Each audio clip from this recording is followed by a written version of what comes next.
Ndugu zangu, msiba huu si wa familia pekee bali ni wetu sote wa Tanzania, kwani wengi tulimfahamu, wengine tulibahatika kufanya kazi naye, na muhimu zaidi, wengi waliguswa na mchango wake kwa namna moja au nyingine kupitia uongozi na utumishi wake wa muda mrefu kwa umma na wa kisiasa. Aidha, nitoe shukrani za dhati kwa madaktari na wauguzi wa hospitali ya rufaa ya kanda ya Benjamin Mkapa kule Dodoma, na wote waliohusika katika kumhudumia ndugu yetu huyu katika kipindi chake cha mwisho wa uhai wake, kwa juhudi na kujitolea kwao katika kuhakikisha anapata huduma stahiki.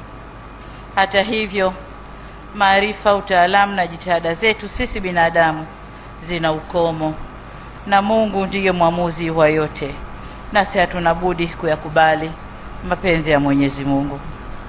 Nitoe shukrani za dhati pia kwa viongozi wa dini kwa huduma, misa na huduma za kiroho ambazo wameendelea kuzitoa toka ndugu yetu huyu ametutoka hadi hapa tulipo.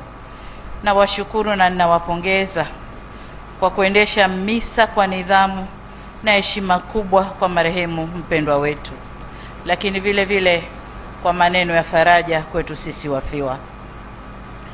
Ndio maana pamoja na simanzi kubwa tulionayo, ni muhimu kuyakumbuka maneno ya Biblia takatifu katika kitabu cha Wathesalonike wa kwanza sura ya 5 mstari wa 18 yanayosema, na ninanukuu: "Shukrani kwa kila jambo, maana hayo ni mapenzi ya Mungu kwenu katika Kristo Yesu." Mwisho wa kunukuu.